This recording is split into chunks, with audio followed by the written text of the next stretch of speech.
Rise of Iron has everything you'd expect from a new Destiny expansion. We got a whole new suite of brand new weapons. We have multiplayer with 3 new maps, got a new mode called Supremacy, got private matchmaking. We needed a raid. I don't think we could have shipped Rise of Iron without a brand new raid.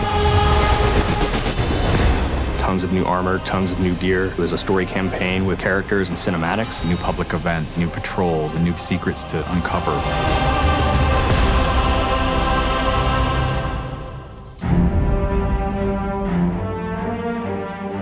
Rise of Iron's about looking at this story that's existed in the Destiny universe, this character, Lord Saladin. I am the lone sentry, and my watch is eternal. It's this journey to understand the past, what happened to these great heroes. The Iron Lords are gone, but our fight is far from over. And through that process, you're saving humanity, you're becoming an Iron Lord yourself, you're getting to wield a giant axe.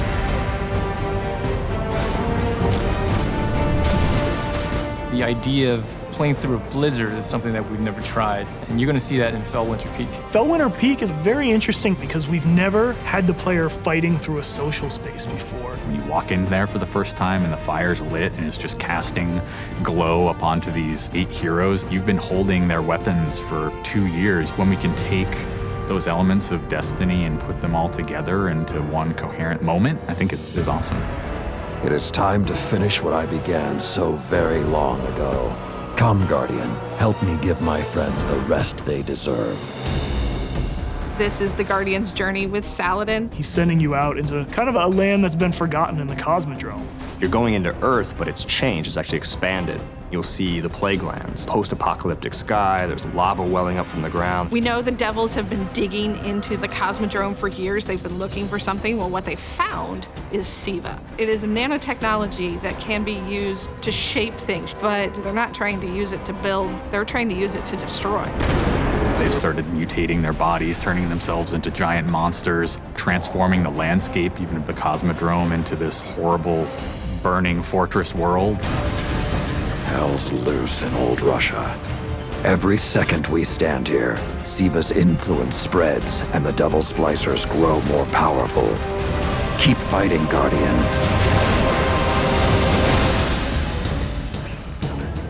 After the campaign finishes, you have patrols that really tell the story of this continued infestation in the land. And we have a new strike that shows just what the Fallen are doing with the SIVA. It's this spooky place called the Wretched Eye. There's this really neat boss encounter. A fallen captain has plucked an eye out of an ogre, affixed it to his weapon, and he's using that to sort of tase you out of your rat hole while this blind ogre just walks around trying to crush you. We also have a few reprise strikes that we're bringing back for players.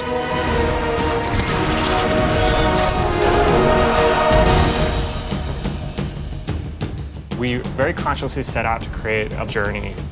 This is arc of claustrophobia, space inside the wall.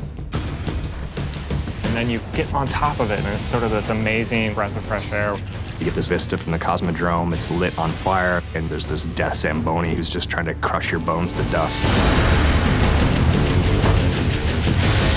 This giant machine with a ball arm, spikes on it. What does it mean in a raid when you got to run? I actually want that tension to exist. There's something really emotionally powerful about going on a journey, reaching to the top of the mountain and then crashing back down, confined once again. I think players had a lot of fun when they played Court of Oryx on the Dreadnought, and so we wanted to create a similar type of experience in the Plaguelands, give it this different theme. You ready for this?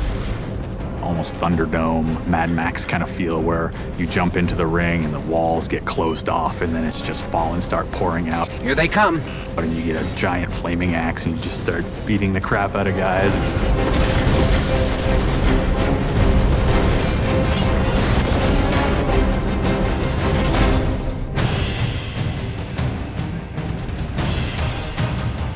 We thought, how can we increase the ways that you express the way you like to play? And what we came up with was putting different talents on the artifacts. The artifacts are these relics of the fallen Iron Lords. So you'll quest to earn one of those, and then your last step of that is taking that artifact to the statue of the fallen Iron Lord, fully empowering that for you to use as a player. Whether it's negating all the dot damage in the Crucible, or whether it's infinite sprint, or turning Fallen onto your side. Which is really, really cool, by the way. The artifacts that Tyra offers change every week.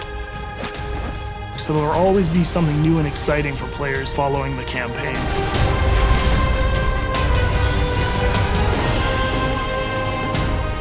When you put snow, everyone thinks of pelts and cloaks and hoods.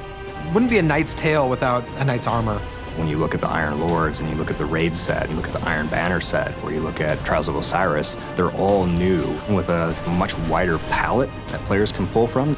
And when you throw ornaments on top of all that, we're going to see a lot more variety in gear. So the ornament system is this really cool thing that lets you take some of your favorite pieces of gear and then you customize this weapon the way you want it to be. You got your raid weapons, we got your Iron Banner, we got new exotics, old exotics. Do you like sidearms? We got all the sidearms this time around. Gallahorn, enough said. Coming to the Crucible and Rise of Iron is a new game type called Supremacy. Defeat your enemy, claim their crest. It's a fast-paced 6v6 game mode where every kill you get, Guardian drops a crest. Picking up the crest gives you points. Their glory goes to you, Guardian. It's a constant battle over picking up crests and making sure that you're with your team and not out of position. If you pick up an enemy crest, you deny the enemy those points. Excellent recovery. We have new maps. We always have new maps. There's Last Exit, lots of twists and turns, lots of really good close combat. Then there's Skyline, a Clovis Bray headquarters building on Mars. It's a symmetrical, large map. The last one is Floating Gardens, which is an open map. One thing we're really excited about in Rise of Iron is the introduction of private matches. Can't wait to see what people are going to do. They're going to be able to fire up whatever match they want, play with their friends, host tournaments, have fun arcadey games. They don't have to worry about our matchmaking stuff. They can do it all themselves.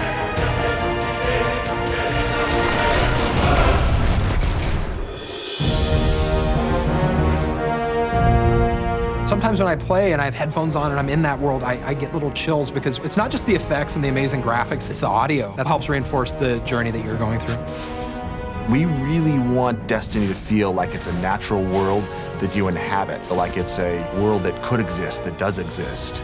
The score is incredibly strong, and the work that the audio team has done on this game, it lights you up. It becomes something bigger than just a mountain and just a fight. It becomes an experience, and you hopefully get lost in it. That sense of fun, that sense of adventure, that sense of the unknown, I want to see that translate to our fans and our players. When you see your character at the end of the campaign, I really, really hope that you feel triumphant and proud, like, wow, I'm becoming an Iron Lord.